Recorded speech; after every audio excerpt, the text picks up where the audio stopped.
कभी कभी मैं सोचती हूँ कि अगर उस दिन मैंने नेहा को अपनी शादी में न बुलाया होता तो आज मेरी जिंदगी कैसी होती।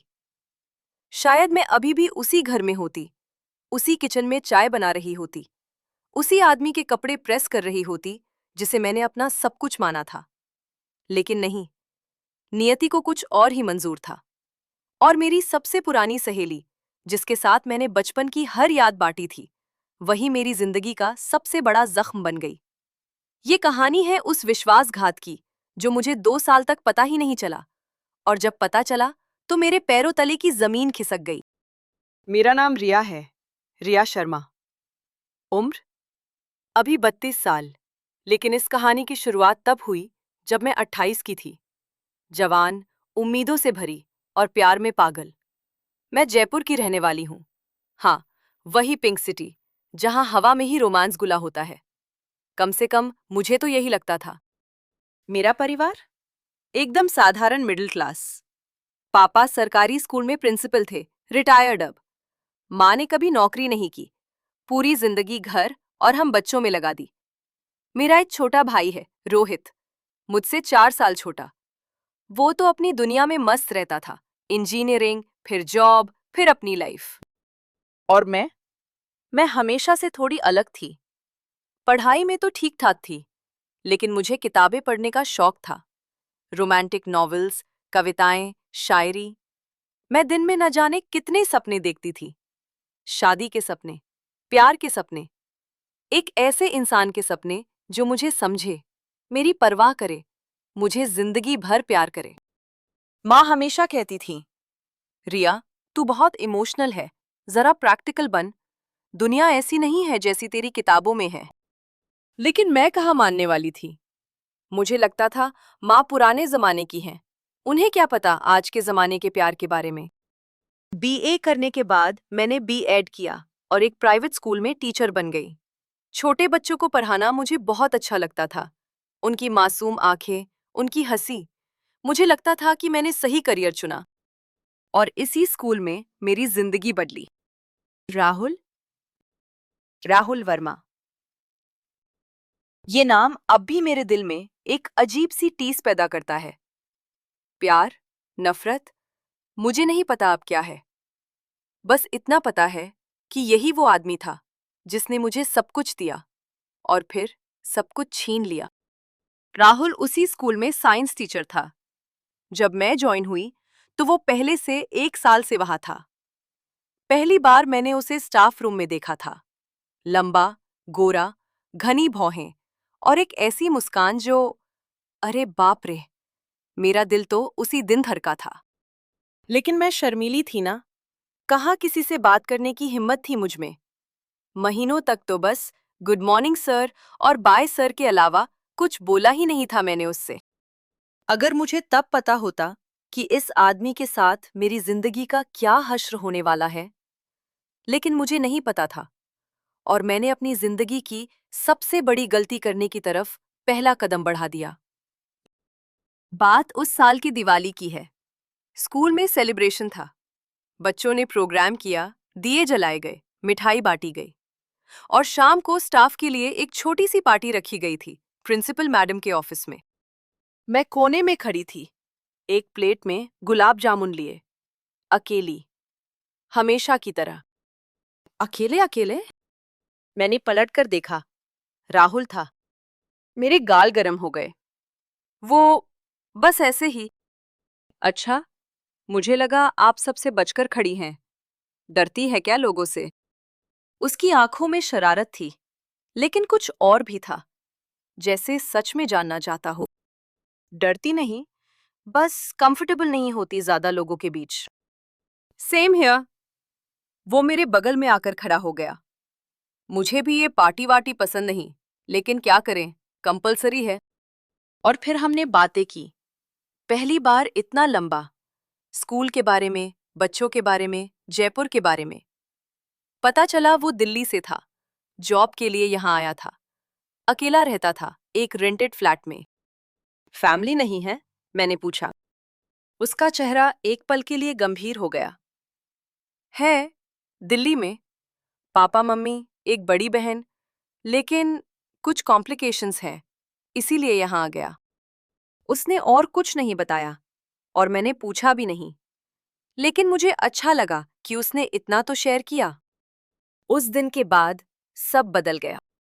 अब राहुल मुझसे रोज बात करता, कभी स्टाफ रूम में, कभी छुट्टी के बाद गेट पर। धीरे धीरे हमने नंबर एक्सचेंज कर लिए, फिर व्हाट्सएप पर चैटिंग शुरू हो गई। रात रात भर मैसेज, गुड मॉर्निंग से गुड नाइट तक। माँ पूछती थी, रात को फोन में क्या देखती रहती है, आंखें खराब हो जाएंगी। मैं बस मुस्कुरा देती थी। 3 महीने बाद राहुल ने मुझे प्रपोज किया। जनवरी की एक ठंडी शाम, सेंट्रल पार्क में। वो गुलाब लेकर आया था, एक नहीं, पूरे 22, मेरी उम्र के बराबर। मैंने उससे पूछा था एक बार कि मेरी उम्र क्या है, और उसे याद था। रिया, मुझे नहीं पता ये सही है या गलत, लेकिन इतना पता है कि तुम्हारे बिना मेरा दिन अधूरा लगता है। क्या तुम मेरे साथ जिंदगी बिताओगी? मेरी आंखों में आंसू आ गए। ये तो मैंने सपने में भी नहीं सोचा था। इतना परफेक्ट प्रपोजल। हाँ, मैंने कहा। हाँ राहुल। और फिर उसने मुझे गले लगा लिया। वो जादू भरा पल मैं कभी नहीं भूलूंगी। लेकिन असली चुनौती अभी बाकी थी, परिवार। राहुल दिल्ली का था, हम जयपुर के। वो ब्राह्मण था, हम वैश्य। उसके पापा बिजनेसमैन थे, मेरे पापा सरकारी नौकरी वाले। सब कुछ अलग था, लेकिन प्यार के आगे ये सब मायने नहीं रखता था। कम से कम मुझे तो यही लगता था। पापा ने पहले तो मना कर दिया। ये लव मैरिज का चक्कर ठीक नहीं है रिया। लड़का दिल्ली का है, कौन जाने कैसा है, हम उसके बारे में कुछ नहीं जानते। माँ ने भी सिर हिलाया। बेटा, हम तेरी खुशी चाहते हैं, लेकिन शादी सोच समझ कर करनी चाहिए, जल्दबाजी ठीक नहीं। मैं रोई, बहुत रोई, फिर समझाया, फिर रोई। आखिर में राहुल खुद मेरे घर आया, अपने पापा मम्मी के साथ। उसकी फैमिली अच्छी लगी, सभ्य लोग, बातचीत में सौम्य। राहुल की मम्मी ने माँ से बहुत अच्छे से बात की। उसके पापा ने पापा को बिजनेस की बातें बताईं, और धीरे धीरे सब मान गए। शादी की तारीख तय हो गई, 15 अप्रैल, वसंत पंचमी के बाद का शुभ मुहूर्त। यहाँ मुझे नेहा का जिक्र करना होगा। नेहा, मेहा गुप्ता, मेरी बचपन की सहेली। पहली क्लास से साथ थी हम, एक ही मोहल्ले में रहती थीं, साथ स्कूल जाती थीं, साथ खेलती थीं, एक ही कॉलेज में पढ़ाई की। वो हर राज जानती थी मेरा, हर डर, हर सपना, और मैं उसका। नेहा मुझसे थोड़ी अलग थी, खूबसूरत, मुझसे ज्यादा। लंबी, गोरी, बड़ी बड़ी आंखें, घने बाल। जहां मैं शर्मीली थी, वो कॉन्फिडेंट थी। जहां मैं किताबों में खोई रहती थी, वो पार्टीज में चमकती थी। लेकिन हमारी दोस्ती में इन फर्कों ने कभी दीवार नहीं खड़ी की। हम एक दूसरे की कमियां पूरी करते थे। कॉलेज के बाद नेहा को दिल्ली में जॉब मिल गई थी, किसी मार्केटिंग कंपनी में। वो चली गई और हम फोन पर बात करते रहे। मिलना कम हो गया था, लेकिन दोस्ती वैसी ही थी। कम से कम मुझे तो यही लगता था। जब मैंने नेहा को अपनी शादी की खबर दी, वो बहुत खुश हुई। अरे वाह, मेरी रिया की शादी! मुझे सब कुछ डिटेल में बताना है। लड़का कैसा है, कहाँ का है, क्या करता है? मैंने सब बताया, राहुल के बारे में, हमारे प्यार के बारे में, शादी की प्लानिंग के बारे में। तू डेफिनेटली आ रही है ना? मैंने पूछा। तेरे बिना तो शादी अधूरी है। अरे पागल, मैं और ना आऊं? कैसे पॉसिबल है? तू चिंता मत कर, मैं एक हफ्ते पहले आ जाऊंगी। शॉपिंग, मेहंदी, संगीत, सब में तेरे साथ रहूंगी। और सच में, नेहा एक हफ्ते पहले जयपुर आ गई। वो दिन, वो दिन मुझे याद है। मैं उसे स्टेशन लसने चिल्लाकर मुझे गले लगाया। कितनी मिस की तुझे। मैंने भी, मैंने कहा, आंखें भर आईं। इतने साल हो गए मिले हुए। वो मेरे घर आई। माँ पापा उसे बहुत प्यार करते थे। उनके लिए वो दूसरी बेटी जैसी थी। रोहित तो उसका दीवाना था बचपन से। हमेशा नेहा दीदी करता था। नेहा ने सबके लिए गिफ्ट्स लाए थे। और फिर शाम को राहुल आया। मैं किचन में थी जब डोरबेल बजी। माँ ने दरवाजा खोला। अरे राहुल बेटा, आओ आओ। मैं बाहर आई, हाथ पोंछती हुई, और तभी मेरी नजर नेहा पर पड़ी। वो राहुल को देख रही थी, और राहुल उसे। कुछ था उस नजर में, कुछ ऐसा जो मुझे उस वक्त समझ नहीं आया। बस एक अजीब सी फीलिंग हुई पेट में, जैसे कुछ ठीक नहीं है। लेकिन अगले ही पल वो फीलिंग गायब हो गई। राहुल, ये नेहा है, मैंने कहा। मेरी बेस्ट फ्रेंड, जिसके बारे में मैंने तुम्हें बताया था। राहुल ने हाथ बढ़ाया। हाँ हाँ, रिया ने बहुत बताया है तुम्हारे बारे में। Nice to meet you. Neha ने हाथ मिलाया। सेम हियर, रिया की बहुत तारीफ सुनी है आपकी। फिर सब नॉर्मल हो गया। चाय पी, बातें हुईं। नेहा ने राहुल से उसकी जॉब के बारे में पूछा, दिल्ली के बारे में बातें की। मुझे खुशी हुई कि मेरी बेस्ट फ्रेंड और मेरा होने वाला पति अच्छे से बातें कर रहे हैं। वैसे कमेंट में बताइए, क्या आपने कभी ऐसा महसूस किया है कि कुछ गलत हो रहा है लेकिन आप इग्नोर कर देते हैं? मैंने किया था, और ये मेरी सबसे बड़ी भूल थी। अगले कुछ दिन शादी की तैयारियों में बीते। शॉपिंग, कार्ड डिस्ट्रीब्यूशन, केटरर्स से मीटिंग, वेन्यू डेकोरेशन की प्लानिंग। नेहा हर जगह मेरे साथ थी। मेरी लहंगे की सिलाई से लेकर मेरी मेहंदी के डिजाइन तक, सब में उसकी राय। लेकिन कुछ चीजें मुझे अटपटी लगने लगी थीं, जैसे कि राहुल का बार बार घर आना। पहले वो शाम को एक बार आता था मुझसे मिलने, अब दिन में भी आ जाता था।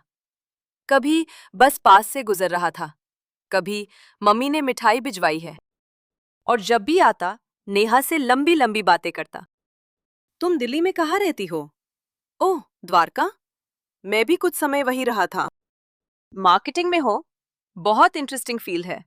कभी मौका मिले तो अपना एक्सपीरियंस शेयर करना। मैं देखती रहती थी, कुछ कहती नहीं थी।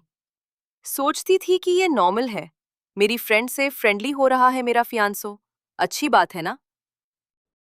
लेकिन एक दिन संगीत की रात थी। घर में डीजे लगा था, सब नाच रहे थे। मैं भी खुश थी, नाच रही थी अपनी कजिन्स के साथ। और तभी मुझे पानी पीने की जरूरत महसूस हुई। मैं किचन गई, और वहां राहुल और नेहा खड़े थे, साथ में, बहुत पास। वो बातें कर रहे थे, लेकिन जैसे ही मुझे देखा, दोनों अलग हो गए। अरे रिया, नेहा बोली थोड़ा तेजी से। मैं राहुल जी को बता रही थी कि तेरे लिए कितनी स्पेशल मेहंदी लगवाई है। राहुल ने भी जल्दी से कहा। हाँ, नेहा दिखा रही थी फोटोज। मैंने देखा, नेहा के हाथ में फोन नहीं था। फोटोज? कौन सी फोटोज? मैंने पूछा। एक पल की चुप्पी। वो गैलरी में है, अभी दिखाती हूँ। नेहा ने फोन निकाला और मुझे दिखाने लगी। मैंने देखा, फोटोज थीं, मेहंदी की। लेकिन कुछ था जो ठीक नहीं था। कुछ था जो मेरे दिल को बेचैन कर रहा था। उस रात मैं सो नहीं पाई। बार बार वो सीन मेरी आंखों के सामने आता। राहुल और नेहा साथ खड़े, इतने पास, और उनका झट से अलग होना जब मैं आई। तू ओवर थिंक कर रही है रिया, मैंने खुद से कहा। ये तेरी बेस्ट फ्रेंड है, और राहुल तुझसे प्यार करता है, कुछ नहीं है। अगली सुबह सब नॉर्मल था। मेहंदी की रस्म थी। नेहा मेरे बगल में बैठी थी, मेरा हाथ पकड़े हुए। राहुल आया, उसने मुझे देखकर मुस्कुराया, वो प्यारी वाली मुस्कान। और मैंने सोचा, सब ठीक है, मैं बेवकूफ हूं। शादी हो गई। 15 अप्रैल 2019। वो दिन सबसे खुशी का होना चाहिए था, और था भी। राहुल ने जब मेरे गले में वरमाला डाली, जब हमने फेरे लिए, जब उसने मेरी मांग में सिंदूर भरा, मैं रो पड़ी थी खुशी से। माँ भी रो रही थी, पापा की आंखें नम थीं, और नेहा नेहा भी रो रही थी। मेरी बेस्ट फ्रेंड दुल्हन बन गई, उसने कहा था मुझे गले लगाते हुए। बहुत खुश रहो रिया, तू डिजर्व करती है। मैंने उसे कसकर गले लगाया। तू भी जल्दी शादी कर, फिर हम साथ साथ अपनी जिंदगी एंजॉय करेंगे। विदाई के वक्त सब रोए, मैं भी। माँ पापा का घर छोड़ना आसान नहीं था, लेकिन मुझे खुशी थी। मैं अपने प्यार के साथ जा रही थी। राहुल ने जयपुर में ही एक फ्लैट ले लिया था, शादी के बाद के लिए। 2.5 कमरों का, साफ सुथरा, अच्छी कॉलोनी में। वो चाहता था कि मैं अपने पेरेंट्स के पास रहूं, स्कूल की जॉब कंटिन्यू करूं। दिल्ली तो बाद में शिफ्ट हो जाएंगे, उसने कहा था, जब सेटल हो जाएं। मुझे अच्छा लगा। कितना समझदार है मेरा पति। पहले कुछ महीने स्वर्ग जैसे थे। राहुल सुबह उठकर चाय बनाता था, मैं नाश्ता बनाती थी। साथ में स्कूल जाते थे। शाम को साथ में टहलने जाते थे। रात को छत पर बैठकर बातें करते थे। वो मुझसे पूछता था, आज कैसा दिन गया? मैं बताती थी, अच्छा, एक बच्चे ने मुझे कार्ड बनाकर दिया। और वो सुनता था, ध्यान से, जैसे मेरी हर बात इंपॉर्टेंट हो। सब परफेक्ट था। लेकिन लेकिन धीरे धीरे कुछ बदलने लगा। पहले छोटी छोटी बातें थीं। राहुल का फोन ज्यादा बजने लगा। पहले वो मेरे सामने उठा लेता था, अब कमरे से बाहर जाकर बात करता था। कौन था? मैं पूछती थी। ऑफिस से थे। इतनी रात को ऑफिस से? यार, कोई प्रोजेक्ट है, अर्जेंट। मैं मान लेती थी। क्यों ना मानती? उस पे भरोसा था मुझे। फिर उसकी दिल्ली की ट्रिप्स बढ़ने लगीं। पहले महीने में एक बार जाता था, पेरेंट्स से मिलने। अब हफ्ते में एक बार, कभी कभी 2 बार। इतना क्यों जाना पड़ता है? मैंने एक दिन पूछा। पापा की तबीयत ठीक नहीं है, उसने कहा। बिजनेस में भी कुछ इश्यूज हैं, जाना जरूरी है। मैं भी चलूं? नहीं नहीं, तू रुक। तेरी जॉब है, और वैसे भी बोरिंग मीटिंग्स होती है वहां। तू क्या करेगी? मैं रुक जाती थी, और वो जाता था। इसी बीच नेहा से मेरी बातें कम हो गई थीं। पहले रोज फोन करती थी वो, अब हफ्ते में एक बार, कभी कभी 2 हफ्ते में। बहुत बिजी हूँ यार, वो कहती थी। ऑफिस का वर्कलोड बढ़ गया है। मुझे बुरा नहीं लगता था। मैं भी तो बिजी थी। नई शादी, नया घर, जॉब, टाइम किसके पास था? लेकिन एक दिन राहुल दिल्ली गया हुआ था। मैं अकेली थी घर में, बोर हो रही थी। सोचा नेहा को कॉल करूं। उसने 3 बार के बाद उठाया। हाँ रिया, बोल। उसकी आवाज अजीब थी, जैसे कहीं और ध्यान हो। बस ऐसे ही। क्या कर रही है? कुछ नहीं, घर पे हूं। अकेली? एक पल की चुप्पी। हाँ, अकेली। फिर बैकग्राउंड में एक आवाज आई, मर्द की आवाज, धीमी लेकिन सुनाई दी। कौन है वहां? मैंने पूछा। कोई नहीं, टीवी है, नेहा ने जल्दी से कहा। सुन, मुझे कुछ काम है, बाद में बात करती हूँ। और उसने फोन काट दिया। मैं देर तक फोन देखती रही। टीवी की आवाज? वो आवाज टीवी जैसी नहीं थी। वो किसी के बोलने की आवाज थी। लेकिन मैंने इग्नोर कर दिया। शायद उसका कोई फ्रेंड आया हो, या कजिन। नेहा की पर्सनल लाइफ में मेरा क्या काम? और ये सोचकर मैंने वो बात दिमाग से निकाल दी। महीने बीतते गए। शादी को साल भर हो गया, और चीजें बदलती गईं। राहुल अब पहले जैसा नहीं रहा था। चाय नहीं बनाता था सुबह, मेरी बातें नहीं सुनता था। जब मैं कुछ कहती तो करके फोन में घुस जाता। क्या हो गया है तुम्हें? मैंने एक दिन पूछा। कुछ नहीं, स्ट्रेस है बस। तुम समझती क्यों नहीं? मैं समझती हूँ, लेकिन तुम बात ही नहीं करते, पहले जैसे नहीं रहे। उसने मेरी तरफ देखा। पहले जैसा कौन रहता है रिया? ये मैरिज है, डेटिंग नहीं। थोड़ा प्रैक्टिकल बनो।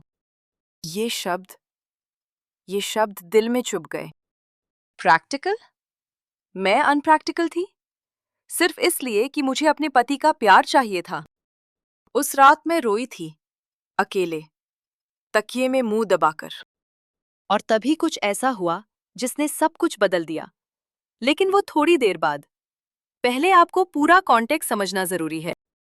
एक दिन राहुल का फोन टेबल पर छूट गया। वो नहाने गया था। मैं कमरे में कपड़े फोल्ड कर रही थी। फोन की स्क्रीन लाइट हुई। नोटिफिकेशन आई थी। मेरा इरादा देखने का नहीं था, लेकिन लेकिन नोटिफिकेशन की एक लाइन दिख गई। I miss you too, call me later. मेरा दिल धड़क उठा। ये किसका मैसेज है और आई मिस यू का क्या मतलब है? मैंने फोन उठा लिया। हैंड्स कांप रहे थे। Screen unlock. शिट, पासवर्ड है। राहुल का बर्थडे ट्राई किया। रॉन्ग। मेरा बर्थडे ट्राई किया। रॉन्ग। हमारी एनिवर्सरी ट्राई किया। रॉन्ग। फिर फिर मैंने अपनी उंगलियां रोक ली। ये मैं क्या कर रही हूं? अपने पति के फोन में स्नूप कर रही हूं? ये गलत है। लेकिन वो मैसेज। मैंने फोन वापस रख दिया।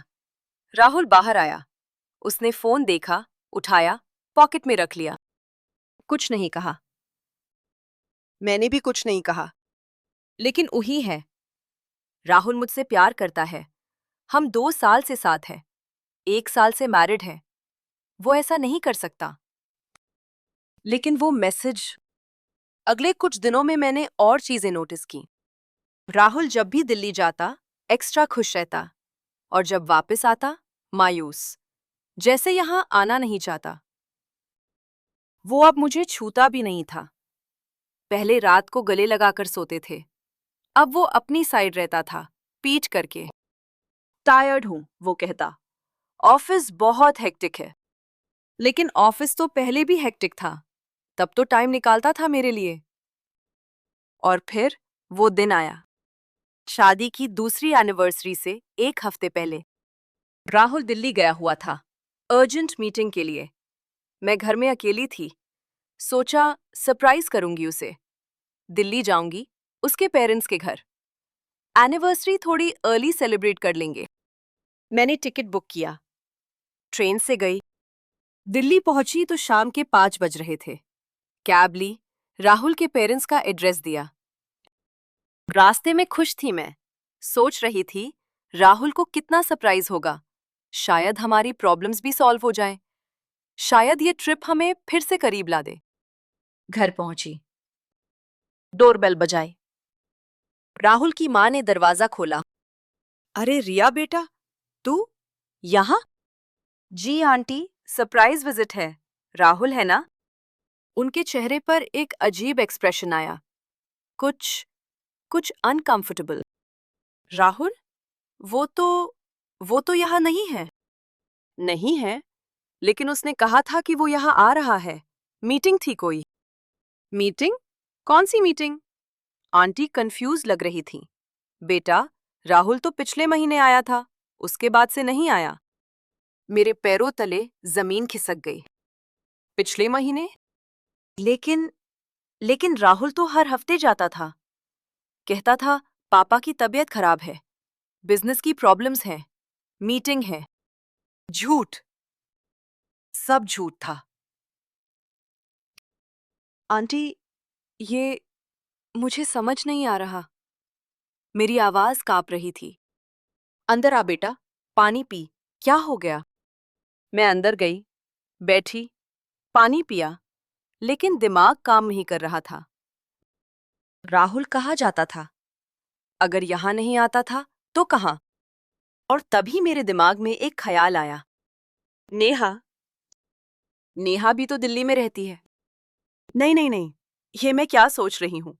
नेहा मेरी बेस्ट फ्रेंड है। ऐसा कैसे हो सकता है? लेकिन वो किचन में उस रात, वो फोन पर वो आवाज, वो मैसेज, सब कनेक्ट होने लगा। आंटी, मुझे जाना होगा। अभी? इतनी रात को? रुक जा बेटा। नहीं आंटी, कुछ अर्जेंट है। मैं भागी, बाहर आई, फोन निकाला, नम फिंगर्स से उबर बुक किया। एक ही डेस्टिनेशन दिमाग में था। नेहा का घर, द्वारका। कैब में बैठी रही। 45 मिनट लगे। हर मिनट 1 घंटे जैसा था।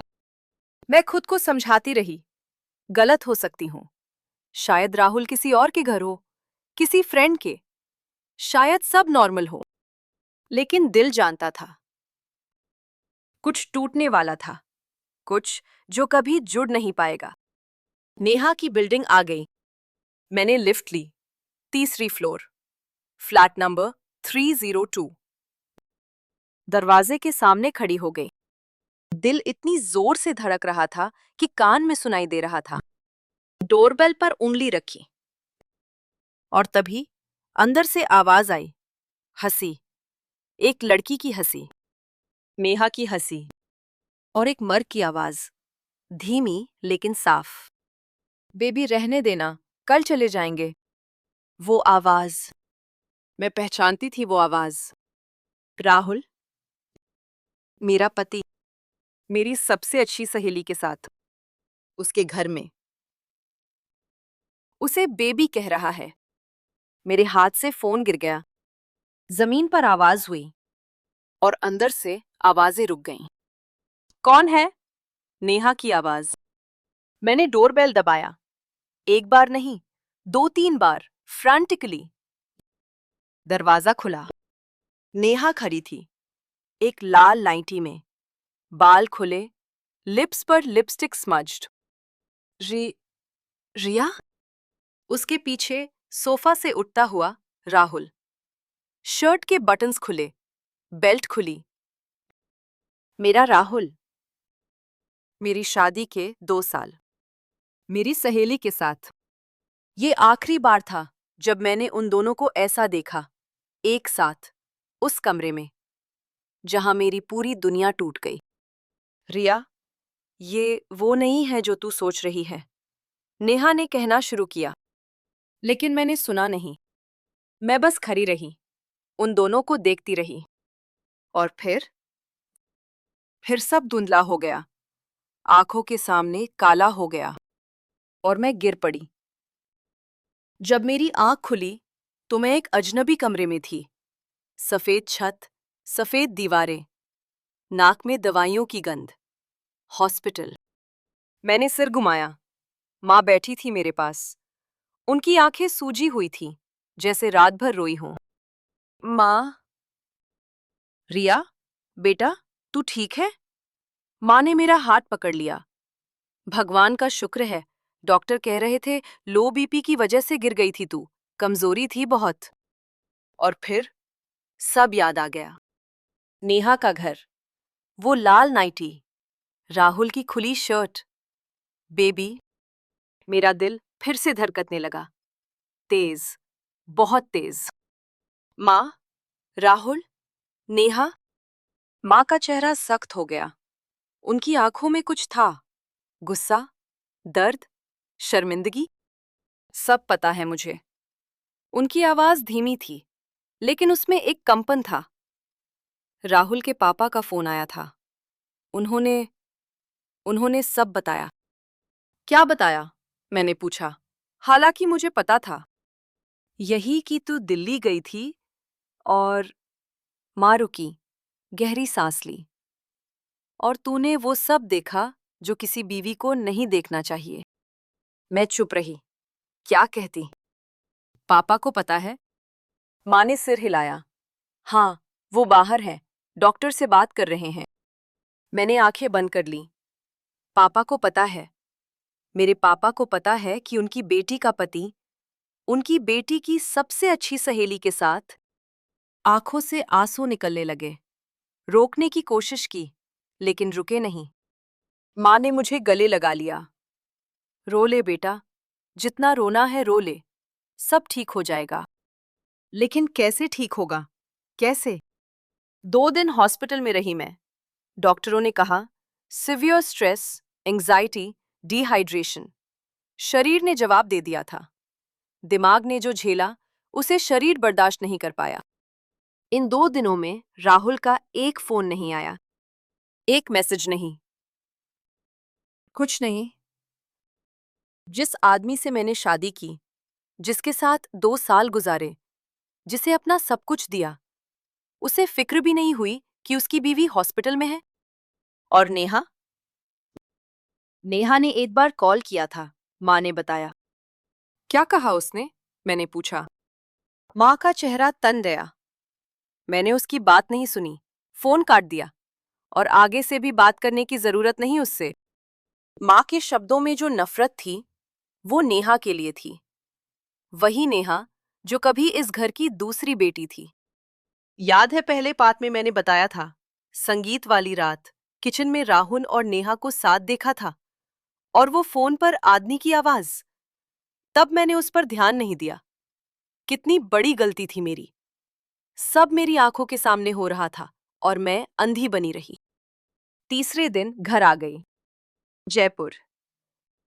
वही घर जहां मैं पली बड़ी थी, वही कमरा जहां मैं सोती थी शादी से पहले।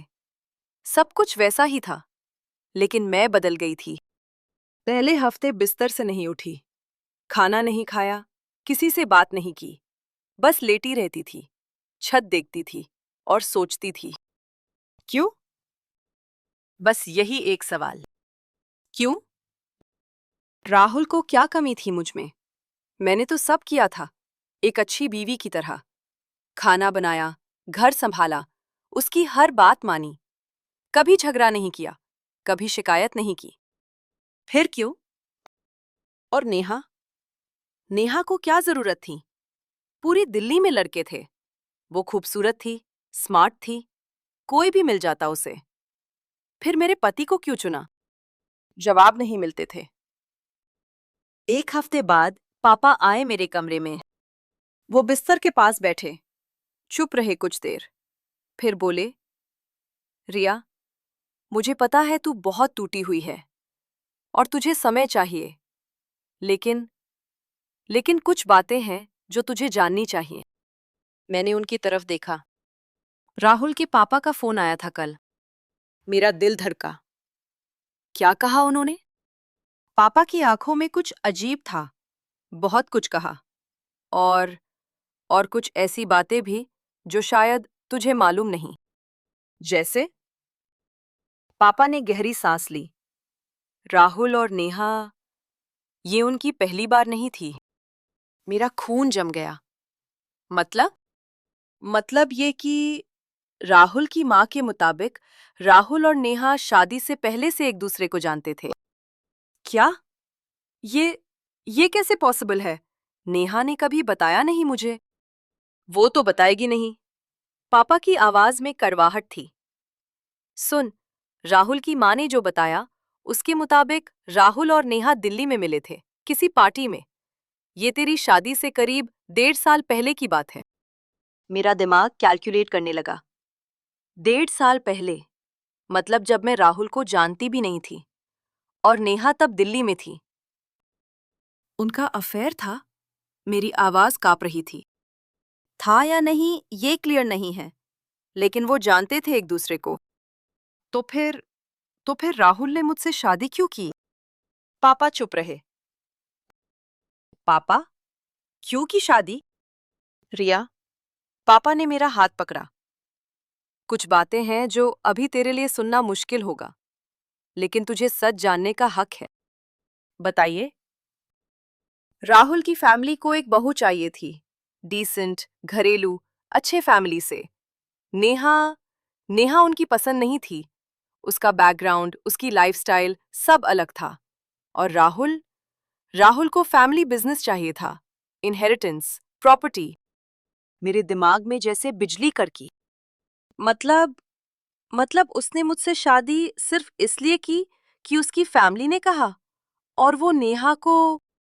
पापा ने सिर हिलाया। ऐसा लगता है। मैं बिस्तर पर बैठ गई। सिर भारी था, सांस लेना मुश्किल हो रहा था। राहुल ने मुझसे प्यार किया ही नहीं था, कभी नहीं। वो प्रपोजल, वो 22 गुलाब, वो रात रात भर की बातें, सब झूठ। एक एक्ट, एक नाटक। मैं एक शादी में नहीं, एक धोखे में जी रही थी। और नेहा? मैंने पूछा। नेहा को ये सब पता था? मालूम नहीं, लेकिन पापा रुके। लेकिन नेहा तेरी शादी में आई थी, राहुल से मिली, और फिर भी उसने ये सब किया। इसका मतलब वो जानती थी। मेरी आवाज में अब आंसू नहीं थे, कुछ और था, कुछ ठंडा, कुछ सख्त। वो जानती थी कि राहुल उससे प्यार करता है, और फिर भी उसने मुझे कुछ नहीं बताया। मेरी शादी होने दी। 2 साल मुझे बेवकूफ बनाया। पापा ने कुछ नहीं कहा। शायद कहने को कुछ था ही नहीं। उस रात मैं सो नहीं पाई। बार बार सोचती रही, कितनी बेवकूफ थी मैं, कितनी अंधी। शादी की तैयारियों में नेहा मेरे साथ थी। उसने मेरा लहंगा चुनने में हेल्प की, मेरी मेहंदी के डिजाइन में ओपिनियन दी, मेरी विदाई पर रोई। और वो सब करते हुए वो जानती थी कि जिस आदमी से मैं शादी कर रही हूं वो उससे प्यार करता है। जानती थी कि ये शादी एक मजाक है, और फिर भी चुप रही। क्यों? क्या वो मुझसे इतनी नफरत करती थी, या उसे मजा आता था मुझे बेवकूफ बनाकर? सवालों के पहाड़ थे और जवाबों की खाई। 2 हफ्ते बाद राहुल का फोन आया। पहली बार मैंने रिसीव किया। जाने क्यों? रिया। उसकी आवाज सुनकर मेरा जी मचलने लगा। नफरत थी, गुस्सा था, दर्द था, सब एक साथ। बोलो। सुनो, जो हुआ, मुझे पता है तुम बहुत हर्ट हो। हर्ट? मैंने हंसी, कड़वी सूखी हंसी। तुम्हें लगता है मैं सिर्फ हर्ट हूं? देखो, मैं एक्सप्लेन कर सकता हूं। एक्सप्लेन? क्या एक्सप्लेन करोगे? कि तुम मुझसे शादी करके नेहा के साथ सोते थे? कि तुमने मुझसे कभी प्यार नहीं किया? कि मैं सिर्फ तुम्हारे फैमिली के लिए एक सूटेबल बहू थी? फोन की दूसरी तरफ चुप्पी। हाँ, मुझे सब पता चल गया। मेरी आवाज कांप रही थी, लेकिन मैंने उसे कंट्रोल किया। तुम्हारी माँ ने बताया सब, कि तुम और नेहा पहले से जानते थे एक दूसरे को, कि तुम्हारे पापा ने तुम्हें फोर्स किया मुझसे शादी करने के लिए। रिया प्लीज। क्या प्लीज? तुमने मेरे साथ क्या किया? 2 साल, पूरे 2 साल मैंने तुम्हारे लिए जी, तुम्हारा खाना बनाया, तुम्हारे कपड़े धोए, तुम्हारी हर बात मानी। और तुम दिल्ली जाते थे, अपने पेरेंट्स के पास नहीं, मेरी बेस्ट फ्रेंड के पास। वो क्या? क्या बचा है कहने को? कि तुम नेहा से प्यार करते हो? ये तो मैंने अपनी आंखों से देख लिया। एक पल की चुप्पी। फिर राहुल बोला, हाँ। एक शब्द, बस एक शब्द। लेकिन उस एक शब्द ने मुझे तोड़ दिया। हाँ, मैं नेहा से प्यार करता हूं। उसकी आवाज में कोई गिल्ट नहीं था। और करता रहूंगा। तुमसे शादी करना मेरी चॉइस नहीं थी। पापा ने फोर्स किया, बिजनेस की से। लेकिन मेरा दिल कभी तुम्हारे पास नहीं था। आंखों से आंसू गिरने लगे। रोकने की कोशिश की, लेकिन रुके नहीं। तो अब क्या चाहते हो? मैंने पूछा। डिवोर्स। और वो वर्ड जैसे छुरी की तरह दिल में उतर गया। डिवोर्स चाहिए मुझे, राहुल ने कहा। नेहा से शादी करूंगा। तुम साइन कर दो पेपर्स पर। Mutual consent. कोई ड्रामा नहीं। ड्रामा? तुम मुझे ड्रामा की बात कर रहे हो? मेरी आवाज चीख में बदल गई। तुमने मेरी जिंदगी बर्बाद कर दी और तुम्हें ड्रामा की पड़ी है? देखो, इमोशनल मत हो, प्रैक्टिकल बनो। वो वर्ड फिर, प्रैक्टिकल। तुम जानते हो, कोर्ट में मैं सब कुछ बता सकती हूँ। तुम्हारी इनफिडेलिटी, तुम्हारा झूठ, तुम्हारी फैमिली को भी पता चलेगा कि उनका लाडला बेटा कितना डिसेंट है। तुम ऐसा नहीं करोगी। क्यों? क्योंकि तुम्हारी भी इज्जत जाएगी। लोग पूछेंगे, पति ने क्यों छोड़ा? कोई कमी थी क्या बीवी में? और तुम जयपुर की हो, स्मॉल सिटी। बात फैलेगी। तुम्हारे पापा को, तुम्हारे भाई को, सबको फेस करना पड़ेगा। उसकी बात में सच्चाई थी, और वो सच्चाई दर्द देती थी। तो तुम्हारा प्लान क्या है? मैंने पूछा। Simple, mutual consent divorce. तुम कहो कि हम कंपैटिबल नहीं थे, मैं कहूं कि डिफरेंसेस थे। कोई बदनामी नहीं। तुम अपनी लाइफ में, मैं अपनी। और अगर मैं मान गई, तो मुझे क्या मिलेगा? मतलब? मतलब ये कि मैंने 2 साल दिए तुम्हें। मेरी जॉब छोड़ी, तुम्हारी फैमिली के कहने पर। मेरा करियर रुका, मेरी जिंदगी रुकी। अब क्या, मैं खाली हाथ निकल जाऊं? फोन पर सन्नाटा। पैसे की बात कर रही हो? जो भी समझो, लेकिन मैं कोई भिखारन नहीं हूं जो बस चुपचाप निकल जाऊं। तुमने गलती की है, तुम कॉम्पनसेशन दोगे। राहुल ने कुछ सोचा। ठीक है, बात करता हूं पापा से, कुछ सेटल करते हैं। और एक बात। क्या?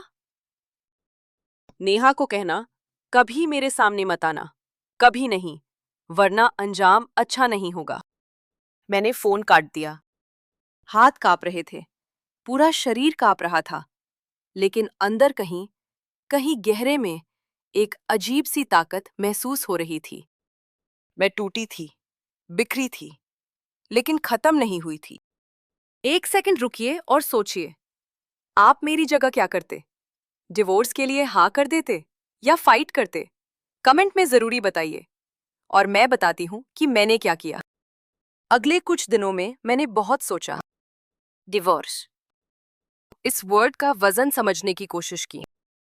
एक तरफ था राहुल का प्रपोजल, म्यूचुअल कंसेंट, कोई ड्रामा नहीं, कुछ पैसे मिल जाएंगे और जिंदगी आगे बढ़ा लो। दूसरी तरफ था मेरा दर्द, मेरा गुस्सा, मेरी टूटी हुई इज्जत। माँ पापा से बात की। पापा ने कहा, बेटा, फैसला तेरा है, जो भी करे हम तेरे साथ हैं। माँ ने कहा, डिवोर्स में कोई बुराई नहीं, गलत इंसान के साथ जिंदगी बर्बाद करने से अच्छा है अलग हो जाना।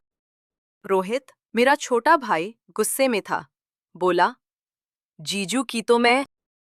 रोहित, माँ ने रोका, वायलेंस से कुछ नहीं होता। लेकिन रोहित की आंखों में जो गुस्सा था वो मैं समझ सकती थी। वो भी राहुल को भाई मानता था, उसके लिए भी ये धोखा था। एक हफ्ते बाद मैंने फैसला कर लिया, डिवोर्स, लेकिन मेरी शर्तों पर। मैंने एक लॉयर से बात की, जयपुर के एक अच्छे फैमिली लॉयर, मिसेस मेहरा। वो एक्सपीरियंस थीं, स्ट्रांग थीं, और उन्होंने मुझे सब कुछ समझाया। देखिए रिया जी, उन्होंने कहा, आपके पास ऑप्शंस है। अगर आप प्रूव कर सकती हैं कि आपके हस्बैंड का एक्स्ट्रा मैरिटल अफेयर था, और आपके पास तो ऑलमोस्ट एविडेंस है, तो आप कंटेस्टेड डिवोर्स फाइल कर सकती हैं। इसमें टाइम लगेगा, लेकिन आपको बेहतर सेटलमेंट मिल सकता है।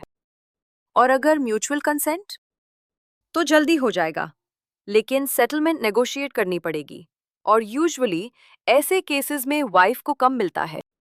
मैंने सोचा, एक और ऑप्शन है, मिसेस मेहरा ने कहा, आप पहले नेगोशिएट करें, देखें वो क्या ऑफर करते हैं। अगर सैटिस्फैक्ट्री है तो म्यूचुअल कंसेंट, अगर नहीं तो कंटेस्टेड। ये प्लान ठीक लगा। राहुल की फैमिली से बात हुई। उनके लॉयर और मेरी लॉयर दोनों ने मिलकर सेटलमेंट पर डिस्कशन किया। राहुल की फैमिली ने पहले ऑफर किया, 1,00,000, और जयपुर वाला फ्लैट मेरे नाम। राहुल के पापा ने अग्री किया। शायद उन्हें भी जल्दी थी, बेटे की दूसरी शादी करवानी थी ना। पेपर्स रेडी हुए, साइनिंग का दिन आया। मैं गई थी लॉयर के ऑफिस, राहुल भी आया था। पहली बार उस रात के बाद उसे देख रही थी। वो कुछ बदला हुआ लग रहा था, टायर्ड, पेल, लेकिन मुझे कोई दया नहीं आई। हमने पेपर्स साइन किए, चुपचाप, कोई बात नहीं हुई।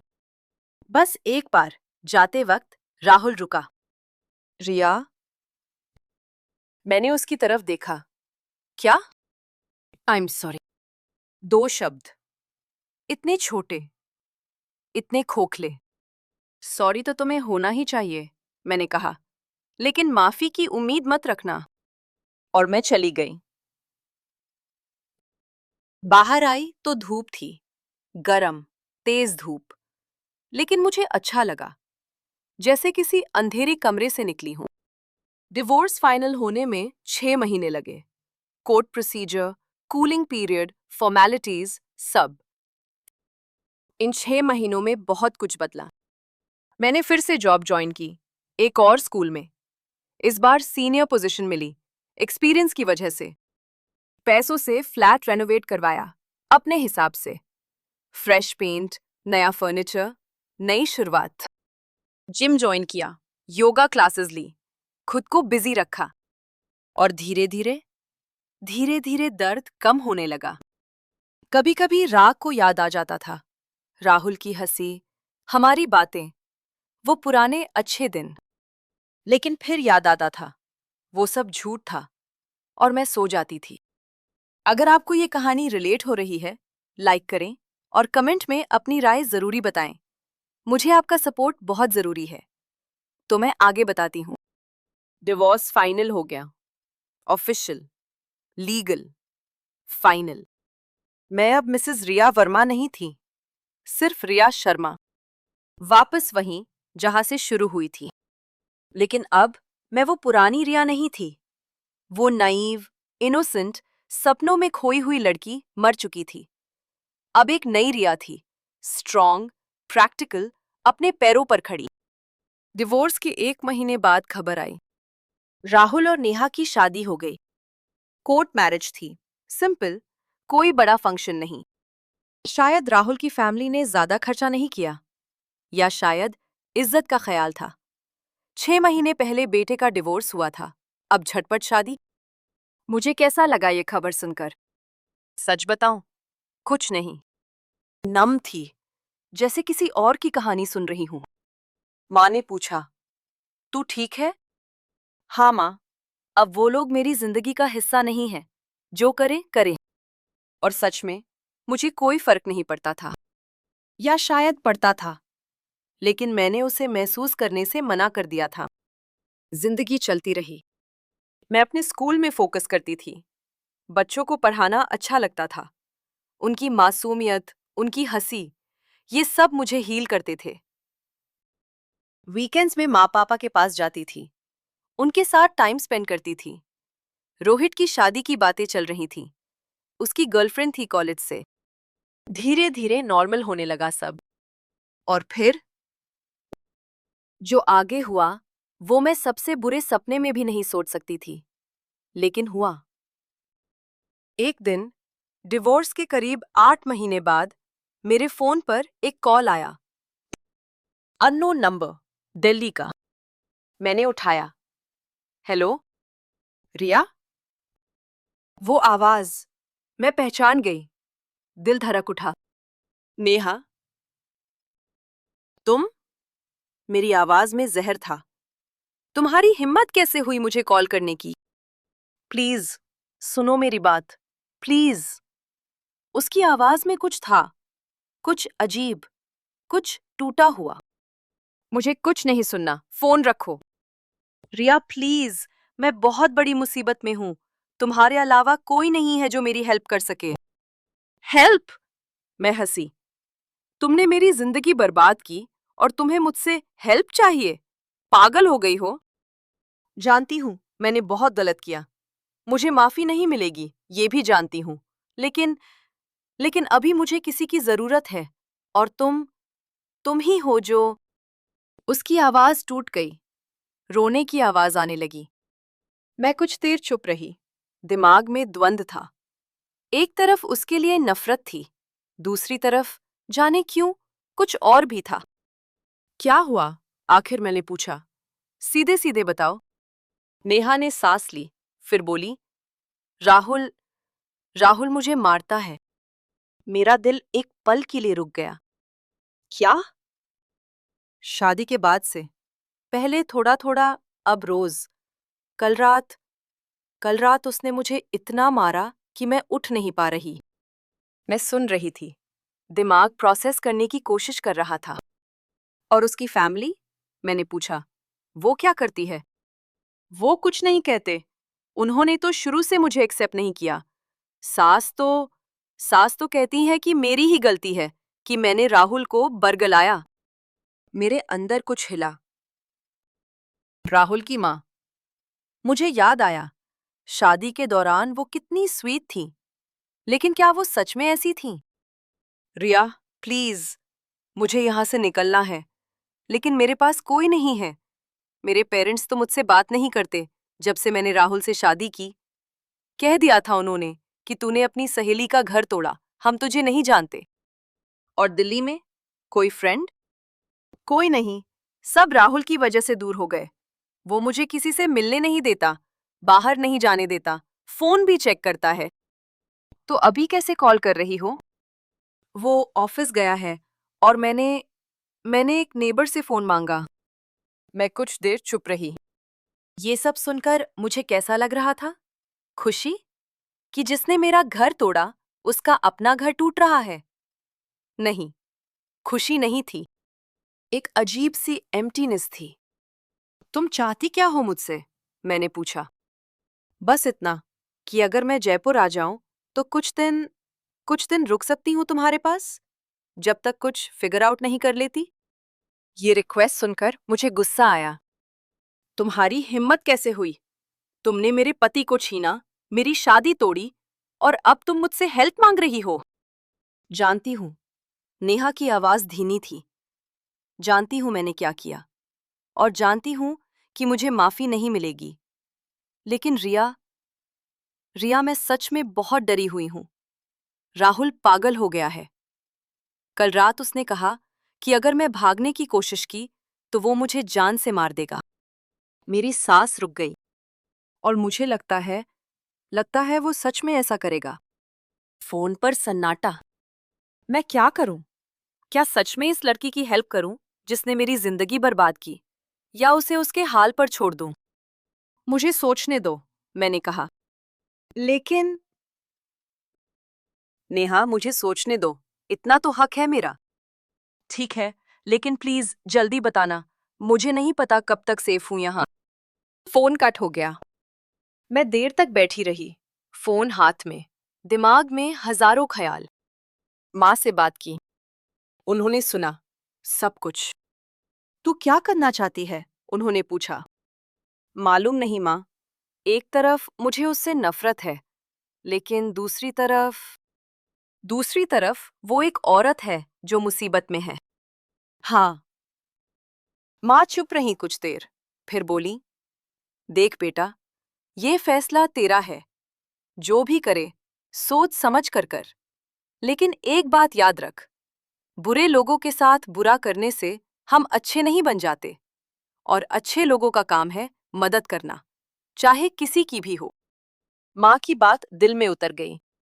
रात भर सोचती रही और सुबह सुबह मैंने फैसला कर लिया। फोन उठाया, नेहा का नंबर डायल किया। वो तीसरी रिंग पर उठा। रिया, सुन, मैं तुझे एक बार हेल्प करूंगी, सिर्फ एक बार। और वो इसलिए नहीं कि तू मेरी फ्रेंड है। तू अब मेरी फ्रेंड नहीं है, बल्कि इसलिए कि कोई भी औरत उस सिचुएशन में नहीं रहनी चाहिए। थैंक यू रिया। उसकी आवाज में राहत थी। लेकिन सुन, क्लियर समझ ले, तू आएगी, कुछ दिन रुकेगी, अपना कुछ फिगर आउट करेगी और चली जाएगी। हम दोनों के बीच जो हुआ वो मैं कभी नहीं भूलूंगी और माफ भी नहीं करूंगी। मालूम है। और एक बात, राहुल से अलग होना है तो प्रॉपरली हो, लीगल वे से। Police complaint if needed. मैं तुझे एक लॉयर से मिलवाऊंगी। ठीक है। कब आ रही है? कल। कल की ट्रेन है, सुबह पहुंच जाऊंगी। ठीक है, स्टेशन पे मत आना, डायरेक्ट मेरे फ्लैट पर आ जाना। एड्रेस भेजती हूँ। Thank you Riya, thank you so much. मैंने फोन काट दिया। क्या मैं पागल थी? शायद, लेकिन माँ ने जो कहा था वो सच था। बुराई का जवाब बुराई नहीं होता। अगले दिन सुबह डोरबेल बजी। मैंने डोर खोला और जो देखा वो देखकर मेरा खून जम गया। नेहा थी सामने, लेकिन वो नेहा नहीं थी जो मैं जानती थी। चेहरे पर नीले निशान, होठ फटा हुआ, आंख के नीचे सूजन, हाथ पर बैंडेज। वो वही खूबसूरत कॉन्फिडेंट नेहा नहीं थी। वो एक टूटी हुई, डरी हुई लड़की थी। अंदर आ, मैंने कहा। वो अंदर आई, सोफे पर बैठी और फूट फूट कर रोने लगी। मैं कुछ नहीं बोली, बस बैठी रही, उसे रोने दिया। जब वो थोड़ी शांत हुई, मैंने पानी दिया। ये सब कब से चल रहा है? मैंने पूछा। शादी के 1 महीने बाद से। 1 महीने बाद? लेकिन तुम दोनों तो प्यार करते थे, राहुल ने मुझसे कहा था। नेहा ने सिर हिलाया। कड़वी हंसी हंसी। प्यार? राहुल को प्यार नहीं आता, उसे बस पोजेशन आता है। जब तक मैं उसकी गर्लफ्रेंड थी, सीक्रेट, फॉरबिडन, तब तक उसे एक्साइटमेंट थी। लेकिन जब मैं उसकी वाइफ बन गई, लीगली उसकी, तो वो बदल गया। कैसे? हर चीज में कंट्रोल। क्या पहनूं, कहाँ जाऊं, किससे बात करूं। जॉब छुड़वा दी मेरी। कहा वाइफ को काम करने की जरूरत नहीं। फिर धीरे धीरे धीरे धीरे हाथ उठाने लगा। मैं सुन रही थी, और अजीब बात यह थी कि मुझे गुस्सा नहीं आ रहा था, ना नेहा पर, ना राहुल पर। बस एक अजीब सी सैडनेस थी। और उसकी फैमिली? मैंने पूछा। वो? नेहा ने सिर हिलाया। उन्होंने तो शुरू से मुझे एक्सेप्ट नहीं किया। सास तो कहती हैं कि तूने हमारी पहली बहू का घर तोड़ा, तुझसे और क्या उम्मीद। ससुर साहब बोलते ही नहीं। और राहुल की बहन, वो तो मुझे देखती भी नहीं। मतलब तू पूरी तरह अकेली है वहां? हाँ। चुप्पी। फिर नेहा बोली, मुझे पता है रिया, तुझे ये सब सुनकर शायद खुशी हो रही है कि जिसने तेरा घर तोड़ा उसका अपना घर टूट गया। और ऑनेस्टली तुझे हक है खुश होने का। मुझे खुशी नहीं हो रही, मैंने कहा, सच में। क्यों? क्योंकि कोई भी इस सिचुएशन को डिजर्व नहीं करता, चाहे उसने कुछ भी किया हो। नेहा ने मेरी तरफ देखा। उसकी आंखों में आंसू थे। तू बहुत बड़ी है रिया। मैं तेरी जगह होती तो मुझे पता नहीं मैं क्या करती। बड़ी नहीं हूं। बस बस समझ गई हूं कि नफरत से कुछ नहीं मिलता। खुद को ही जलाती है नफरत। और ये सच था। इन कुछ महीनों में मैंने बहुत कुछ सीखा था।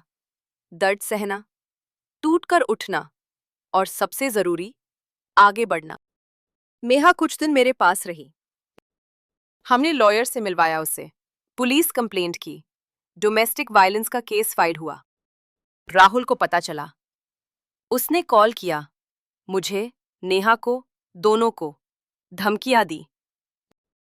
लेकिन अब नेहा अकेली नहीं थी, और मैं भी उसके साथ खड़ी थी। जितना भी अजीब लगे ये बात। एक दिन शाम को हम दोनों छत पर बैठे थे, चाय पी रहे थे। नेहा बोली, रिया, एक बात पूछूं? पूछ। तूने मेरी हेल्प क्यों की? मेरे बाद, मैंने तेरे साथ जो किया, उसके बाद मैंने सोचा, जवाब ढूंढने की कोशिश की। शायद इसलिए क्योंकि मैं तुझ जैसी नहीं बनना चाहती थी। जो कुछ तूने किया, अगर मैंने भी वैसा ही किया तो मोड़ दूं। इंसानियत नाम की भी कोई चीज होती है। नेहा ने सिर हिलाया। Thank you. थैंक्स की जरूरत नहीं। बस अब अपनी जिंदगी संभाल, और कभी किसी और के साथ वो मत करना जो तूने मेरे साथ किया।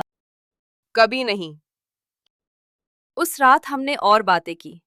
पुरानी यादें, स्कूल के दिन, वो इनोसेंट सा टाइम जब जिंदगी सिंपल थी। कुछ नहीं था वो कॉन्वर्जेशन। बस बस क्लोजर था शायद। नेहा 2 हफ्ते बाद चली गई। उसके पेरेंट्स ने फाइनली उसे एक्सेप्ट कर लिया।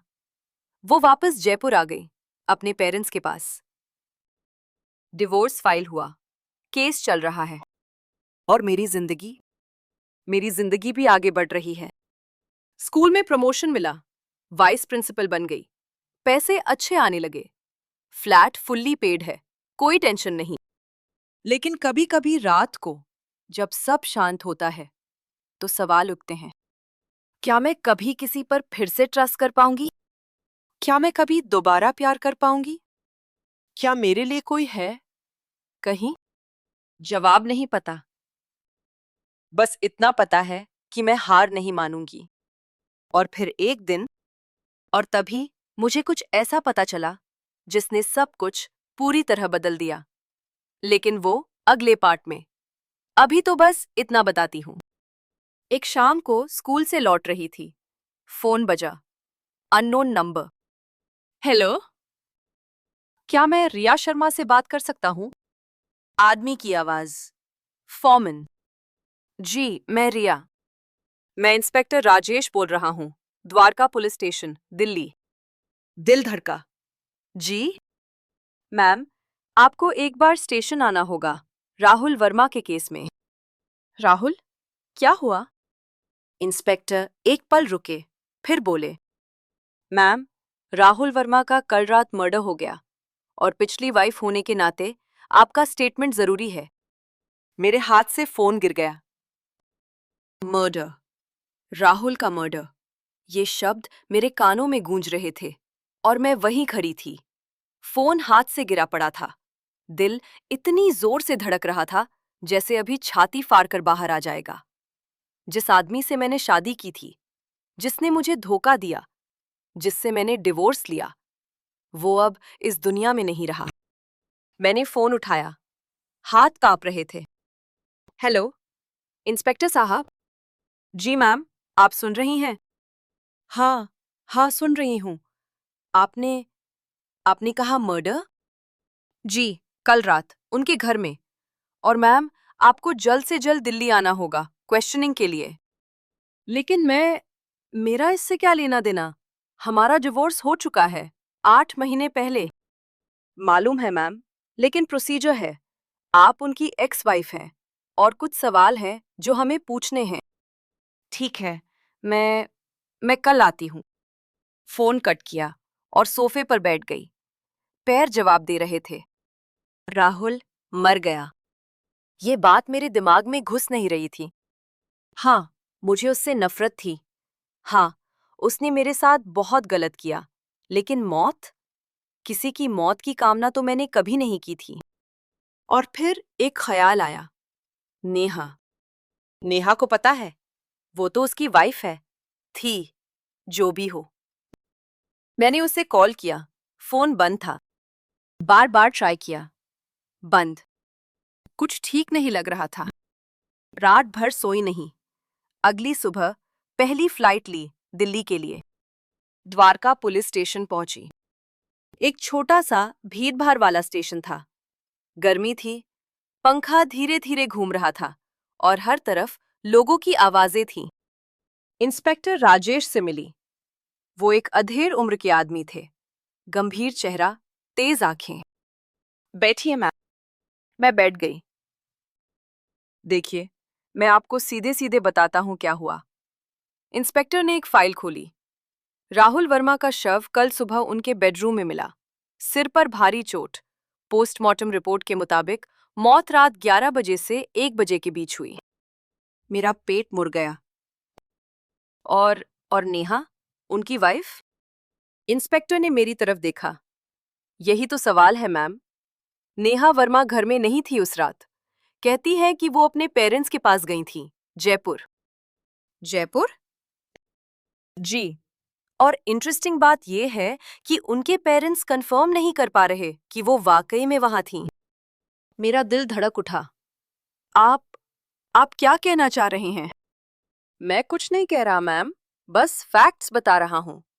इंस्पेक्टर ने फाइल बंद की। अब आप बताइए, कल रात आप कहाँ थीं? मैं जयपुर में थी, अपने घर में। कोई गवाह? मेरे पेरेंट्स और मेरा भाई, हम साथ में डिनर किया था। इंस्पेक्टर ने नोट किया। ठीक है। और राहुल वर्मा से आपकी आखिरी बात कब हुई थी? महीनों पहले। डिवोर्स के बाद कोई कांटेक्ट नहीं था। और नेहा वर्मा से? मैं एक पल रुकी। कुछ हफ्ते पहले वो मेरे पास आई थी। कुछ दिन रुकी थी। इंस्पेक्टर की भौहें उठी। आपके पास? एक्स हस्बैंड की करंट वाइफ आपके पास आई? हाँ, वो राहुल उसे मारता था। Domestic violence. वो मेरे पास हेल्प मांगने आई थी। इंटरेस्टिंग। इंस्पेक्टर ने कुछ और नोट्स लिए। आपने उसकी हेल्प की? जितनी कर सकती थी। लॉयर से मिलवाया, पुलिस कंप्लेंट में हेल्प की। बहुत जेनरस हैं आप। उनकी आवाज में कुछ था, शक या बस ऑब्जर्वेशन। मैं एक इंसान हूं इंस्पेक्टर साहब। चाहे उसने मेरे साथ कुछ भी किया हो, मैं किसी को उस हालत में नहीं छोड़ सकती थी। इंस्पेक्टर कुछ देर चुप रहे, फिर बोले, मैम, एक और बात है जो आपको जाननी चाहिए। क्या? राहुल वर्मा की लाइफ इंश्योरेंस थी, 50 लाख की। और नॉमिनी? उन्होंने रुककर मेरी तरफ देखा। नॉमिनी कौन है? नेहा वर्मा। और वो पल आ गया जिससे मैं डर भी रही थी और इंतजार भी कर रही थी। सच्चाई का पल। क्योंकि अब मुझे समझ आने लगा था कि ये मामला जितना सिंपल लग रहा था उतना है नहीं। इंस्पेक्टर साहब, आप ये क्यों बता रहे हैं मुझे? क्योंकि मैम, आप इस केस में इम्पोर्टेंट है। आप राहुल की एक्स वाइफ हैं। नेहा आपके पास रही है और उन्होंने एक और फाइल निकाली। और ये देखिए। उन्होंने एक प्रिंटआउट मेरे सामने रखा। Call records. राहुल के फोन की। और उसमें उसमें मेरा नंबर था। ये क्या है? मैंने पूछा। यही तो मैं आपसे पूछ रहा हूं। राहुल वर्मा ने मरने से 3 दिन पहले आपको कॉल किया था। 14 मिनट्स की कॉल। क्या? नहीं, ये गलत है। मैंने उससे बात नहीं की। लेकिन रिकॉर्ड्स कह रहे हैं। रिकॉर्ड्स गलत है। मेरी आवाज तेज हो गई। मुझे कोई कॉल नहीं आया था राहुल का। इंस्पेक्टर ने मुझे गौर से देखा। मैम, शांत रहिए। मैं आप पर इल्जाम नहीं लगा रहा, बस समझने की कोशिश कर रहा हूं। मैंने अपना फोन निकाला, कॉल हिस्ट्री चेक की। 3 दिन पहले कोई अननोन नंबर नहीं था। देखिए मेरी कॉल हिस्ट्री, कोई कॉल नहीं है। इंस्पेक्टर ने देखा। तो या तो आपने डिलीट कर दी, नहीं, या फिर किसी और ने आपके नंबर से कॉल की। स्पूफिंग पॉसिबल है आजकल। मेरा दिमाग घूम गया। स्पूफिंग? मेरे नंबर से? कौन करेगा ऐसा? और तभी एक ख्याल आया। नेहा। नेहा के पास मेरा नंबर था। वो मेरे घर रही थी। उसने मेरा फोन यूज किया था कई बार। इंस्पेक्टर साहब, मुझे नेहा से मिलना है। वो अभी कस्टडी में है। कस्टडी? इंटेरोगेशन के लिए। प्राइम सस्पेक्ट है वो। मेरा दिल बैठ गया। आप आप सोचते हैं उसने? मैं कुछ नहीं सोचता मैम। एविडेंस देखता हूँ। और एविडेंस कह रहा है कि जिस रात मर्डर हुआ, नेहा वर्मा का एलिबाय पक्का नहीं है।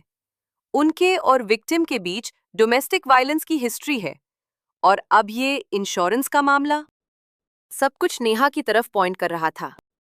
लेकिन कुछ था जो मुझे अंदर से कह रहा था, ये इतना सिंपल नहीं है। मुझे उससे मिलना है। मैंने फिर कहा, प्लीज। इंस्पेक्टर ने सोचा। ठीक है, 10 मिनट। नेहा एक छोटे से कमरे में बैठी थी। हाथों में हथकड़ी नहीं थी, लेकिन उसकी आंखों में जो डर था, वो किसी भी हथकड़ी से ज्यादा कैद कर रहा था उसे। जब मैं अंदर आई, उसने सिर उठाया। रिया? हाँ। तू तू यहाँ कैसे? पुलिस ने बुलाया, स्टेटमेंट के लिए। मैं उसके सामने बैठ गई। नेहा, सच सच बता, तूने किया? उसकी आंखों में आंसू आ गए। नहीं रिया, मैंने नहीं किया, कसम से। मैं तो जयपुर गई थी, सच में। तो फिर तेरे पेरेंट्स कंफर्म क्यों नहीं कर रहे? क्योंकि क्योंकि मैं उनके घर नहीं गई थी। तो कहाँ गई थी? नेहा चुप हो गई। नेहा, बोल, तेरी जिंदगी का सवाल है। मैं मैं एक फ्रेंड के पास गई थी, दिल्ली में ही। राहुल को लगा कि मैं जयपुर जा रही हूँ, लेकिन मैं। कौन है वो फ्रेंड? नेहा ने सिर झुका लिया। एक लड़का है। मैं उससे मिलने लगी थी, कुछ महीनों से। मेरा मुंह खुला रह गया। अफेयर? तेरा अफेयर चल रहा था? अफेयर नहीं, बस बस फ्रेंडशिप थी। राहुल के साथ जो हो रहा था, उसमें वो एकमात्र सपोर्ट था मेरा। और हाँ, शायद फीलिंग्स डेवलप हो गई थी, लेकिन हमने कुछ नहीं किया।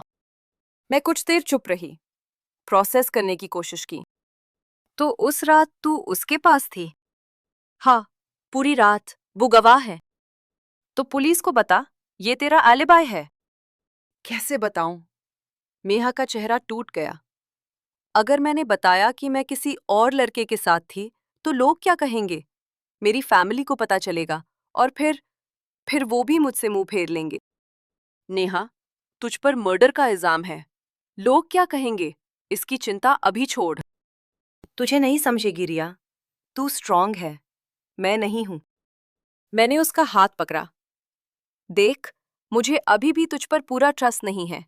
जो तूने मेरे साथ किया वो मैं कभी नहीं भूलूंगी।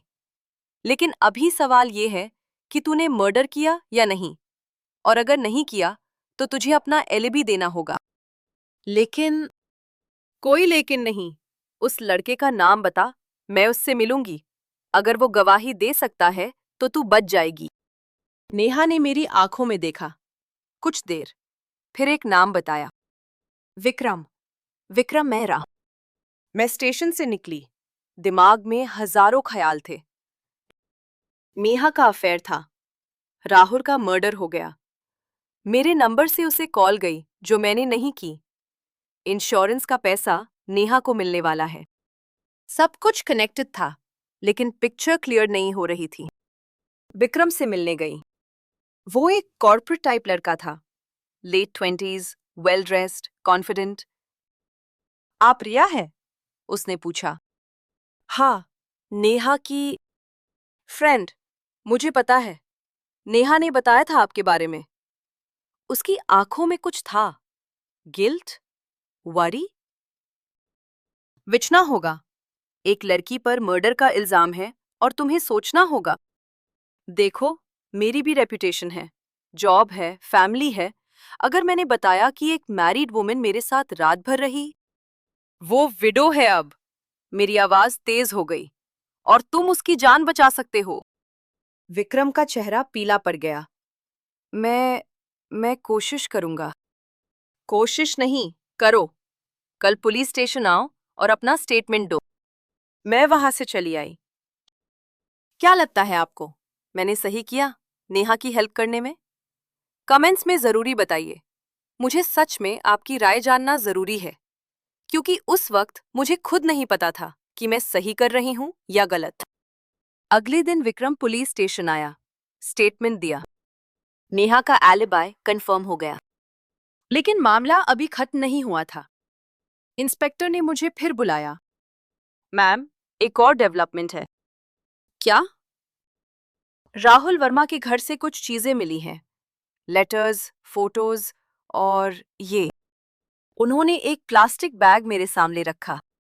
उसमें एक डायरी थी। राहुल की डायरी। इसमें कुछ लिखा है जो आपको देखना चाहिए। मैंने डायरी खोली, पेजेस पलटे, और जो पढ़ा उससे मेरी रूह कांप गई। राहुल ने लिखा था सब कुछ, अपने बारे में, नेहा के बारे में, मेरे बारे में, और सबसे शॉकिंग, उसके पापा के बारे में। ये क्या है? मैंने कहा पेजेस पढ़ते हुए। पढ़िए मैम, ध्यान से पढ़िए। राहुल ने लिखा था कि उसके पापा मिस्टर वर्मा उस पर बहुत प्रेशर डालते थे, बिजनेस में, पर्सनल लाइफ में, हर जगह। उन्होंने ही राहुल को मुझसे शादी करने के लिए फोर्स किया था, क्योंकि मेरे पापा के कुछ गवर्नमेंट कनेक्शंस थे जो उन्हें बिजनेस में काम आ सकते थे। और जब शादी से वो फायदा नहीं हुआ जो उन्हें उम्मीद थी, तो वो राहुल पर और ज्यादा प्रेशर डालने लगे। डिवोर्स के बाद तो स्थिति और बिगड़ गई। मिस्टर वर्मा ने राहुल को बिजनेस से बाहर कर दिया, प्रॉपर्टी से बेदखल कर दिया। और डायरी के लास्ट पेजेस में राहुल ने लिखा था, पापा मुझे जीने नहीं देंगे।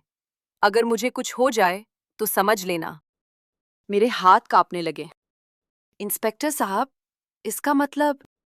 इसका मतलब ये है कि हमें मिस्टर वर्मा से भी बात करनी होगी। इन्वेस्टिगेशन का रुख बदल गया।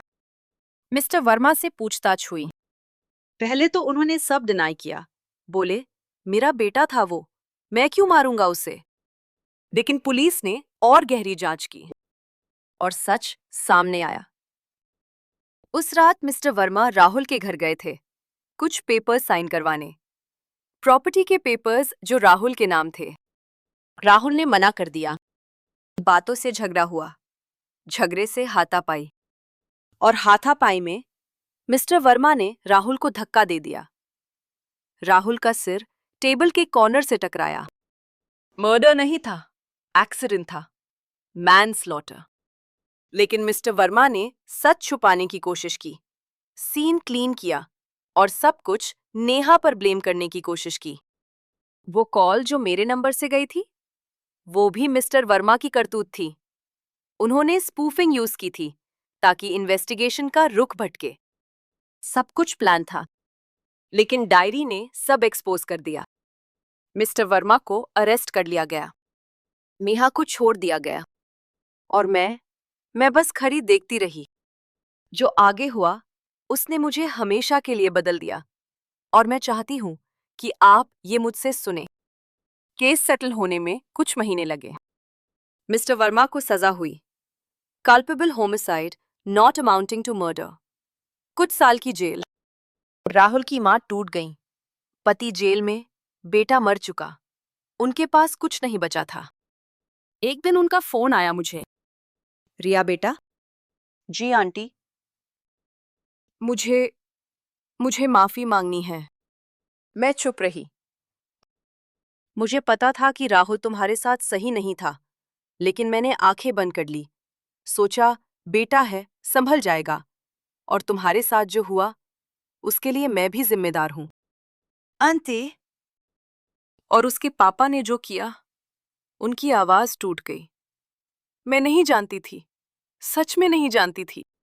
मैं जानती हूं आंटी, तुम बहुत अच्छी लड़की हो रिया। राहुल के लायक नहीं थी तुम, वो तुम्हारे लायक नहीं था। फोन पर सन्नाटा। थैंक यू आंटी, अपना ख्याल रखिए। और मैंने फोन रख दिया। अजीब था, जिस औरत की वजह से मेरी जिंदगी में इतनी प्रॉब्लम्स आईं, उसके लिए अब मुझे बस तरस था, कुछ नहीं और।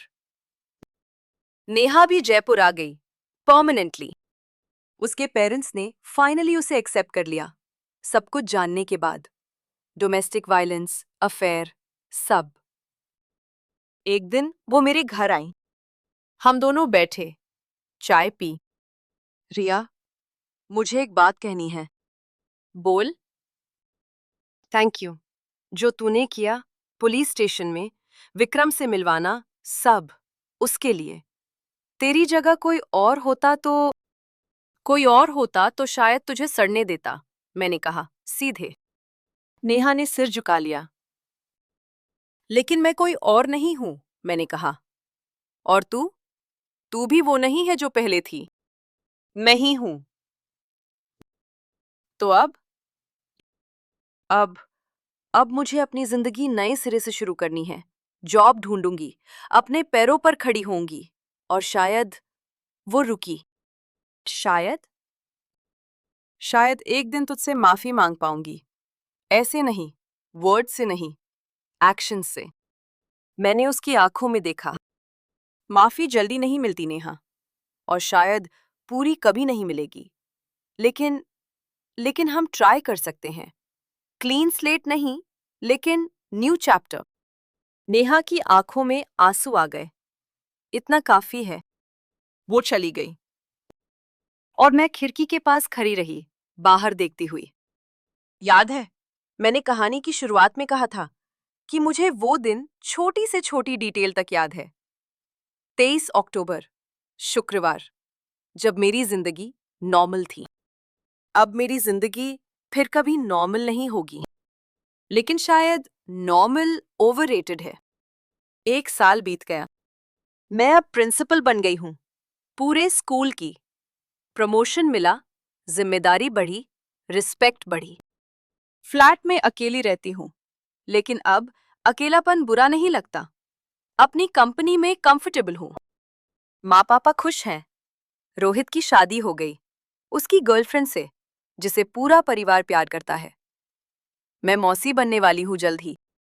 और नेहा नेहा ने एक छोटी सी बुटीक खोली है, कपड़ों का बिजनेस। अच्छा चल रहा है। हम कभी कभी मिलते हैं। बेस्ट फ्रेंड्स नहीं हैं अब, लेकिन दुश्मन भी नहीं है। कुछ बीच का रिश्ता है, जिसका कोई नाम नहीं है। विक्रम से उसकी बात नहीं चली। शायद वो चैप्टर बंद हो गया और नेहा ने डिसाइड किया है कि फिलहाल वो अपने पर फोकस करेगी, रिलेशनशिप्स पर नहीं। अच्छा डिसीजन है।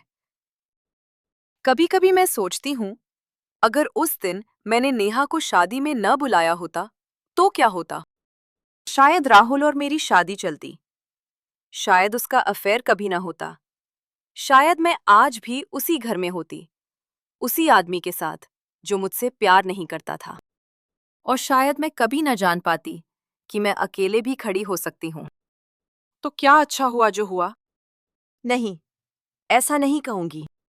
जो हुआ वो दर्दनाक था, ट्रॉमेटिक था, और कभी-कभी अब भी रात को उठ जाती हूँ, पसीने में, उन यादों से। लेकिन उस दर्द ने मुझे शेप किया, तोड़ा भी और फिर से बनाया भी। मैं अब वो भोली, नाइव, सपनों में खोई लड़की नहीं हूँ जो 28 की उम्र में थी। मैं 33 की एक औरत हूँ जो जानती है, प्यार अंधा नहीं होता। हम अपनी आंखें बंद करते हैं, और जब तक हम अपनी आंखें नहीं खोलेंगे, कोई और नहीं खोल सकता। मैंने अपनी आंखें खोल लीं, देर से खोली, बहुत दर्द झेलकर खोली, लेकिन खोल ली। पिछले दिवाली पर मैं मंदिर गई थी, अकेली, दिए जलाए, प्रार्थना की, भगवान से कुछ नहीं मांगा, बस धन्यवाद दिया कि मुझे हिमी, कि मुझे गिराया, लेकिन उठने की ताकत भी दी। और मंदिर से निकलते वक्त एक अजीब सी शांति थी दिल में, जैसे कोई बोझ उतर गया हो, जैसे कोई चैप्टर बंद हो गया हो, और नया चैप्टर ब्लैंक पेजेस के साथ मेरा इंतजार कर रहा हो। लोग पूछते हैं, रिया, दोबारा शादी नहीं करोगी? मैं कहती हूँ, पता नहीं। और सच में पता नहीं। शायद करूंगी, शायद नहीं। शायद कोई मिलेगा जो मुझे वैसे एक्सेप्ट करे जैसी मैं हूं, टूटी हुई, जुड़ी हुई, और फिर से मजबूत। या शायद मैं अकेली ही खुश रहूंगी। दोनों ठीक है, क्योंकि अब मेरी खुशी किसी और पर डिपेंड नहीं करती। वो मेरे अंदर है, और उसे कोई छीन नहीं सकता। कुछ दिन पहले मुझे अपनी पुरानी डायरी मिली। उसमें मैंने लिखा था, शादी से पहले, कि मुझे कैसा पति चाहिए, कैसी जिंदगी चाहिए, कैसा प्यार चाहिए। पढ़कर हंसी आई, और थोड़ा रोना भी आया। उस लड़की के लिए जो इतनी मासूम थी, इतनी होपफुल थी, इतनी भोली थी। वो लड़की अब नहीं है।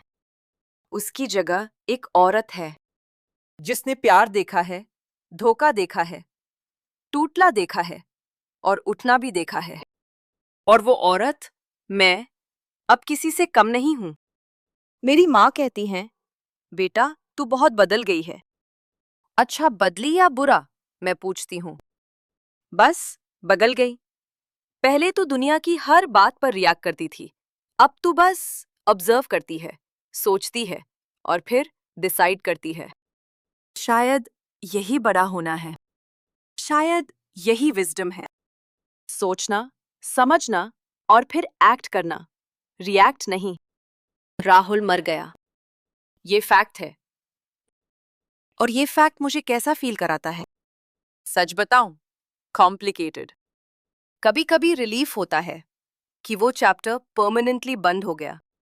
कभी कभी सैडनेस होती है कि एक जिंदगी खत्म हो गई, चाहे उसने कुछ भी किया हो, वो भी इंसान था। कभी कभी गिल्ट होता है कि क्या मैं भी कहीं रिस्पॉन्सिबल थी? क्या मैं कुछ डिफरेंटली कर सकती थी? लेकिन ज्यादातर टाइम अब एक्सेप्टेंस है। जो हुआ, हो गया। उसे बदला नहीं जा सकता, बस उससे सीखा जा सकता है, और आगे बढ़ा जा सकता है। शुक्रिया। शुक्रिया कि आपने मेरी कहानी आखिर तक सुनी। ये आसान नहीं था, न मेरे लिए बताना, न आपके लिए सुनना। 80 मिनट की कहानी में मैंने अपने 4 साल कंप्रेस कर दिए। 4 साल, जिनमें मैं टूटी, बिखरी, गिरी, और फिर उठी। अगर ये कहानी आपको छू गई, तो लाइक करें। कमेंट्स में बताएं कि आप क्या सोचते हैं। क्या मैंने सही किया, नेहा की हेल्प करके, डिवोर्स लेकर, आगे बढ़कर? आप मेरी जगह क्या करते? सच में जानना है मुझे। चैनल को सब्सक्राइब करें, यहाँ और भी कहानियां हैं जो आपका इंतजार कर रही हैं। और एक बात याद रखिए, आपकी जिंदगी में जो भी हो, कितना भी बुरा हो, कितना भी डार्क हो, आप संभाल ले से। खोजने के लिए टूटना पड़ता है। अगली कहानियों में मिलते हैं। और हाँ, अपना ख्याल रखिए, क्योंकि आप इम्पोर्टेंट हैं, आप मैटर करते हैं, और आपकी कहानी अभी खत्म नहीं हुई है।